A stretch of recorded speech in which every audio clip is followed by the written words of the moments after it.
రాజమౌళి గారు కూడా స్టార్టింగ్లో కరెక్షన్స్ అవి చూసుకోవడానికి వచ్చేవారు, కానీ రెగ్యులర్గా ఆయన డబ్బింగ్ వచ్చేవారు కాదు. సత్యం గారు అని ఎక్కువ ఆయన ఉండేవారు. బట్ ఆ తర్వాత సింహాద్రిలో నేను శరత్ సక్సేనాకి సింగమలై అన్నా అని చెప్తాను కదా, అది బాగా స్టార్టింగ్లో అది నాకు కొద్దిగా పాపులర్ డైలాగ్. అది ఎక్కడైనా మీటింగ్లోకి వెళ్తే కూడా చెప్పించుకునేవారు.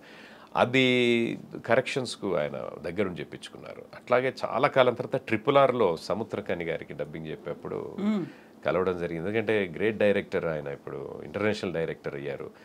ఆయన టైం దొరకడమే చాలా ఇది. లక్కీగా నాకు మళ్ళీ ఆఫ్టర్ ఎ లాంగ్ టైము ఆ సినిమాలో సముద్రకని గారికి చెప్పడం అన్నది అట్లా కలిసి కుదిరింది. ఒకసారి చెప్తారా? ఇది మన సముద్రకని గారిది ట్రిపుల్. మనం స్టార్టింగ్ లో చెప్పుకున్నాం ఓన్లీ మనం విభీషణుడు గురించి. ఇప్పుడు అది అదే రాజు అని వస్తాడు అక్కడ. రాజు ఆయుధాలు బయలుదేరాయంట, కష్టం రా, ప్రాణాలు పోతాయి రాజు. ఈ డైలాగ్ ట్రైలర్లో కూడా ఉంది. అలాంటివి ఒక డైలాగ్, మంచి డైలాగ్ ఒకటి, అది ఆ సీన్కి ఉండి చెప్పించారు. అట్లాగే యమదొంగలో పెద్ద రామారావు గారు ఎన్టీఆర్ గారు చెప్తున్నప్పుడు కూడా 25-26 టేకులు. చాలా అసలు అది అప్పటికి సాటిస్ఫైడ్ అవ్వలా. అవ్వకపోతేనే ఉంటే ఇంకా నేను చేయనని చెప్పేసా. నా వల్ల కాదు, ఇంతకంటే బెస్ట్ ఇవ్వలేను అంటే, లేదు నువ్వు చెప్పిన వాళ్ళు చాలా బాగున్నాయి, బట్ ఇంకా బెటర్మెంట్ చేద్దాం. రామారావు గారు కదా, ఎవరు ఆయన చెప్పేదండి, కాంప్రమైజ్ ఎందుకు అవ్వాలి అని. నిజంగా అది తర్వాత మనకు మంచి ఇది వచ్చింది, రికగ్నైజేషన్. అట్లాగా ఎంతోమంది డైరెక్టర్స్, నారాయణమూర్తి గారు ప్రతి సినిమా పక్క నుండి ఆయన ప్రతి డైలాగు చెప్పించుకుంటారు. Dubbing one man army. ఆయన స్క్రిప్ట్ దగ్గర నుంచి ప్రింట్ ఫస్ట్ కాపీ బయటకు వచ్చి థియేటర్స్కి వెళ్ళే తర్వాత ప్రమోషన్స్ కూడా ప్రపంచ సినీ చలనచిత్ర పరిశ్రమలో అన్ని సినిమాలు స్నేహచిత్ర బ్యానర్ మీద ఒక్కడే వన్ మ్యాన్ ఆర్మీగా చేసింది. నిజంగా అది గ్రేట్. ఆ విషయం నేను ఎప్పుడు సార్తో కూడా అంటాను, sir it's a world record sir ఇది, మీరు అనుకోండి లేదు అంత స్వామి దయ, కళామ తల్లి దీవెనలు అంటారు ఆయన. అట్లాగే కోడిరామకృష్ణ గారు. కోడిరామకృష్ణ గారితో నేను నిజంగా అరుంధతిలో అరవింద్కి డబ్బింగ్ చెప్పినప్పుడు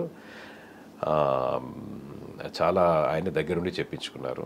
రవిశంకర్ గారు అందులో వదల బొమ్మాళి, వదల టాప్ గారు, దానికి ఆపోజిట్ క్యారెక్టరు. నేను వెళ్ళి ఆ సమాధి బద్దలు కొట్టు అన్నప్పుడు, బద్దలు కొట్టరా సుశీల అని నేను ఆ సుశీల అని మ్యాడ్ అయిపోయి భార్య కోసం అందులోకి వెళ్ళి ఆ సమాధిని బద్దలు కొడితే ఆ ఘోర బయటికి రావటం, ఆ సీన్, ఇదంతా కోడిరామకృష్ణ గారు దగ్గర. ఆ తర్వాత దేవతలు అని ఒక సినిమా సత్యప్రకాష్ గారికి ఆయన దగ్గర ఉండి చెప్పి, ఆ సినిమా అప్పుడు అడిగారు, రాజుగారు యాక్ట్ చేస్తారా అని అడిగారు. సార్ మీ సినిమాలో చేయటం అంటే అదొక పెద్ద ఇది సార్, చాలా గ్రేట్ ఎక్స్పీరియన్స్ అవుతుంది అన్న. కానీ ఆయన ఆరోగ్యం అంత తొందరగా ఏదవుతారు అనుకోలే. ఆయన ఎప్పుడు నేను ఒక క్వశ్చన్ అడగాలనుకునేవాడిని కవిత గారు. నాకు అది ఏంటంటే, ఫ్లైట్ క్లాష్ అయ్యింది కదా, చిరంజీవి గారు వీళ్ళంతా వస్తున్న ఫ్లైట్, విజయశాంతి గారు, అప్పుడు బల్లా అని ఒక పైలట్, మనం ఇప్పుడు ఫ్లైట్ జర్నీస్, మీరు హెలికాప్టర్లో కూడా వెళ్ళారు ఎలక్షన్ ప్రచారంలో, మీకు ఆ ఎక్స్పీరియన్స్ కూడా ఉంది. అయితే ఫ్లైట్లలో చాలా తరచుగా మనం ప్రయాణాలు చేస్తున్నాం ఇప్పుడు. అది ఎగిరడం టేక్ ఆఫ్ వరకు బాగానే ఉంటుంది, దిగేది వర్షం పడుతుంది ఆ టైంలో, ఒక్కోసారి ఫ్లైట్లు స్లిప్ అయ్యి, హంగేరీలోనే ఎక్కడో స్లిప్ అయ్యి ఆ పెట్రోల్ ఫ్యూయల్ కొట్టించే గోడౌన్లోకి వెళ్ళిపోయి బ్లాస్ట్ అయ్యి, అలాంటివి కూడా. అట్లా రన్వే మీద దిగితేనే గ్యారెంటీ లేదు. ఎలాగా తిరుపతి దగ్గర పొలాల్లో ఫ్లైట్ని ఆ బల్లా అనే ఒక పైలట్ ఎలా దింపగలిగాడు, అసలు ఎలా కంట్రోల్ చేశాడు, ఎలా సేఫ్ ల్యాండింగ్ అయింది. It's a great. అంటే ఇది నాకు అందులో ప్రయాణం చేస్తున్న వాళ్ళు ఎంత గొప్పవాళ్ళు, బతికి బయటపడ్డారు.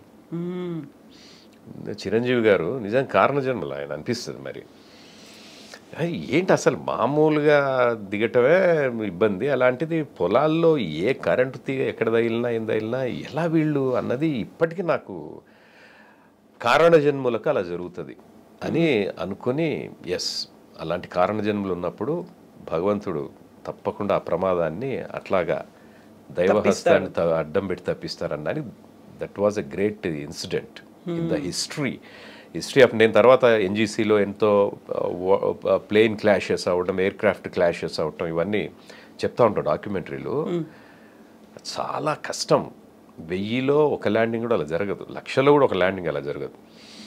అయితే అందులో ఉన్న వాళ్ళతో మీరు ఆ ఫ్లైట్ దిగేటప్పుడు మీ మానసిక పరిస్థితి ఎలా ఉండింది అని అడగాలి అంటే ఎవరిని అడగలుగుతాం? ఎవరు అందుబాటులో లేరు, అందరు పెద్ద పెద్ద వాళ్ళు. ఒక కోట రామకృష్ణ గారు మాత్రం రెగ్యులర్గా మనకు టచ్లో డబ్బింగ్ పోయినప్పుడైనా ఆయన కూడా ఉన్నారు. కోట రామకృష్ణ గారు, విజయశాంతి గారు, వీళ్ళంతా ఉన్నారు కదా అందులో. అయితే కోట రామకృష్ణ గారు ఒక్కరున్నా, ఆయన అడుగుదాం గురువుగారు దిగేటప్పుడు ఎలా ఉండింది అని ఆయన అనుకున్నాను. కానీ ఆయన ఒకరోజు అదే చాలా గొప్ప విషయం చెప్తానని అన్నారు. ఈలోపు పెద్ద వర్షం పడింది. ఆ స్టూడియో పడేసరికి ఆ స్టూడియోలో వర్షం ఎక్కువ పడితే కార్లు మునిగిపోతాయి. అంటే ఆ పల్లం అది అక్కడ ఎక్కడెక్కడ వాటర్ అంతా అక్కడికే వస్తుంది. సార్ వర్షం స్టార్ట్ అయింది, మనం ఎక్కువసేపు ఉండలేం, కారు మునిగిపోని అంటే సరే అని ఆడావిడికి వెళ్ళిపోయి మళ్ళీ మనం మాట్లాడుకుందాం అన్నారు. ఆ తర్వాత ఆయన నేను కలవలేదు. ఓకే, అట్లాగా పెద్ద పెద్ద వాళ్ళతో వర్క్ చేసినప్పుడు మీరు ఇప్పుడు ఒక మాట చెప్పారు, సెల్ఫీలు కావచ్చు, మిగతా అవి కలవాలి అనుకున్నప్పుడు కలవకపోవడం, ఇది కూడా జరగాలి అనుకున్నప్పుడు ఆ టైంకి అది కావాలి, లేకపోతే పోస్ట్పోన్ అవుతుంది, ఇంకా కాదు ఎప్పటికీ కూడా. అది రైట్ కరెక్ట్. కొన్ని ఇంకా అంతే. కాబట్టి ఎవరికి ఏది ప్రాప్తమో అది అలాగే. ఎగ్జాక్ట్లీ. సో